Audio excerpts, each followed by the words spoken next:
गोंडा से संवाददाता राजेश हमारे साथ जुड़ गए। राजेश, देखिए आज प्रचार प्रसार का आखिरी दिन है, गोंडा में क्या कुछ माहौल दिखाई दे रहा है?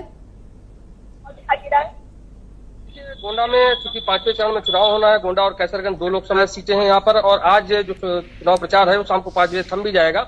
और इससे पहले आज ही इंडिया गठबंधन के प्रत्याशी के समर्थन में यहाँ पर एक रोड शो भी होना है, जिसको जो रोड शो करेंगी आकर के डिम्पल यादव, क्योंकि 11:30 बजे उनका प्रोग्राम लगा हुआ है और 11:30 बजे उनका हेलीकॉप्टर जो है वो यहाँ पे पुलिस लाइन में लैंड करेगा और इसके बाद वो अंबेडकर चौराहे से होकर यानी सिविल लाइन से होकर के और इसके बाद बड़गांव तक पूरा रोड शो करेंगी। करीब 5 से 6 किलोमीटर की दूरी में उनका रोड शो रहने वाला है। क्योंकि गोंडा और कैसरगंज की अगर बात करें तो जो लड़ाई देखी जा रही है वो खासतौर पर भारतीय जनता पार्टी और इंडिया गठबंधन के प्रत्याशी के तौर पर देखी जा रही है, और दोनों ही लड़ाई में 2 अनुभवहीन लोग हैं। उसका कारण ये है कि जो गोंडा से प्रत्याशी आई है बेनी प्रसाद वर्मा की पौत्री इंडिया गठबंधन से, उनके लिए भी ये पहला चुनाव है, और इसके अलावा जो करण भूषण सिंह जो चुनाव लड़ रहे हैं कैसरगंज से, उनके लिए भी पहला चुनाव है। दोनों के पास कोई अनुभव नहीं है, लेकिन दोनों लोग युवा हैं और दोनों के अगेंस्ट में जो कैंडिडेट लड़ रहे हैं उसमें दोनों के पास काफी ज्यादा अनुभव है। क्योंकि चाहे क्लबन की बात की जाए तो अपने पिताजी की तर्ज पर वो तीसरी बार अगर यहाँ से चुनाव जीतते हैं तो उनकी हैट्रिक होगी, और 2 चुनाव ऑलरेडी पहले जीत चुके हैं। इससे पहले 2009 में उनको कीर्तिवर्धन सिंह को बेनी प्रसाद वर्मा ने ही यहाँ मात दी थी और 2009 का चुनाव वो जीते थे। तो उसी को लेकर के यहाँ से बेनी प्रसाद वर्मा की पौत्री जो है श्रेया वर्मा, उनको यहाँ चुनाव लड़ाया जा रहा है। क्योंकि जातिगत समीकरणों की अगर बात करें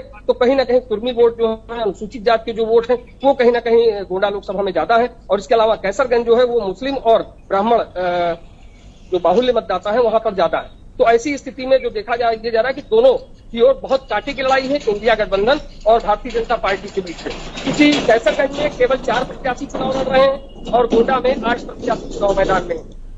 इसके पहले की अगर हम बात करें 2014 की या 2019 की तो काफी प्रत्याशी हुआ करते थे, लेकिन अब की लड़ाई बहुत सीमित है।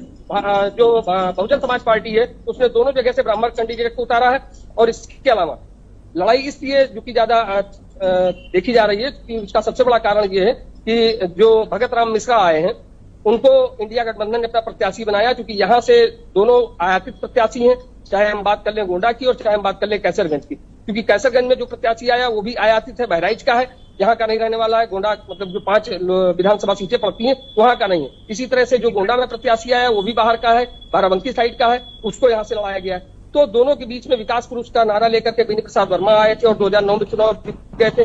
2024 में क्या माहौल रहने वाला है ये तो 20 तारीख को जब मतदान हो जाएगा इसके बाद पता चलेगा कि रुझान किस तरफ जाता है, और 4 तारीख को जब रिजल्ट आएगा।